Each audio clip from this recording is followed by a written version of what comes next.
Selanjutnya, polisi meringkus tersangka penculikan anak yang ditukar dengan beras di Kota Makassar, Sulawesi Selatan.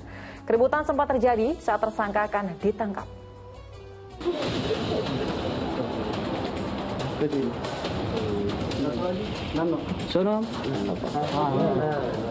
Pria 27 tahun ini tengah asik tertidur di rumahnya saat petugas gabungan dari Polsek dan Polrestabes Makassar hendak meringkusnya karena diduga telah menculik anak berumur 10 tahun dan kemudian ditukar dengan beras 3 karung di sebuah toko di Kota Makassar.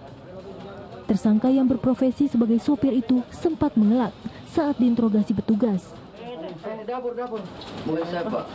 Mana berasnya? Mana berasnya? Bukan saya, Pak.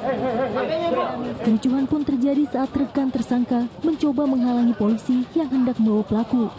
Motif penculikan ini, pelaku melakukan bujuk rayu terhadap korban dengan diiming-imingi uang 20.000 agar ikut pelaku atau tersangka ini dan kemudian melakukan penipuan atau penggelapan di salah satu toko yang ada di Kecamatan Rapocini.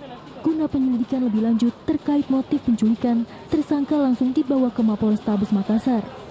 Polisi juga tengah mendalami sejumlah penculikan anak yang kerap terjadi dan meresahkan masyarakat di Sulawesi Selatan.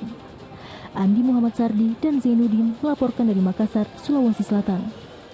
Jadi semoga bisa menjadi perhatian bagi banyak orang tua untuk menjaga anak-anaknya dengan sebaik mungkin. Nah Pak Ustadz, di dalam Islam sebenarnya bagaimana sih untuk mendidik anak dan menjaga anak yang baik? Kalau misalnya terlalu dijaga gitu, takutnya anak merasa kehilangan kebebasannya. Tapi kalau misalnya kita bebaskan, takutnya malah menjadi anak-anak yang tidak diharapkan begitu. Bagaimana Pak Ustadz sebenarnya untuk mendidik anak yang baik?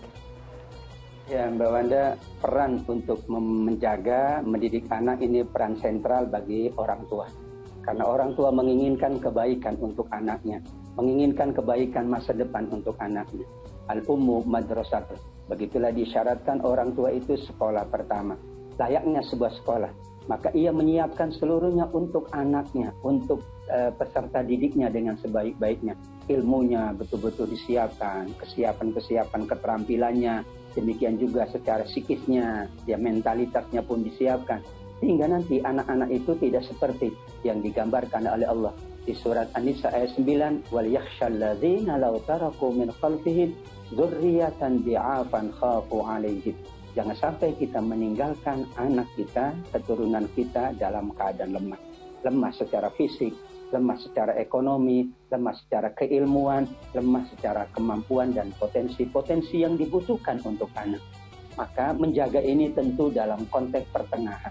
Tidak berlebihan sampai anak tidak punya waktu untuk menunjukkan dirinya, untuk mendapatkan kebebasan mengaktualisasikan dirinya, berkreativitas. Itu adalah hak anak yang harus kita penuhi. Namun pada masa yang sama kita khawatir bahwa kalau tidak dijaga sepenuhnya anak-anak kita bisa terbawa kepada arus-arus yang tidak baik.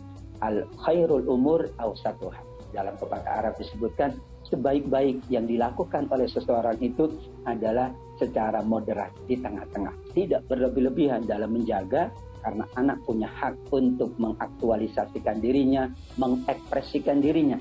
Namun juga tidak sama sekali abai untuk menjaga anak, karena ada sisi negatif yang mungkin dilakukan oleh anak-anak kita semua. Betul sekali, terima kasih Pak Ustadz. Jadi memang kita sebagai orang tua harus menjaga anak itu di aturan yang tengah-tengah aja begitu ya Pak Ustadz. Kalau misalnya berlebihan juga tidak baik, apalagi kalau misalnya kurang pengawasan justru itu malah semakin menjerumuskan anak ke suatu hal yang tidak diinginkan. Baik, terima kasih Pak Ustadz. Kita ke informasi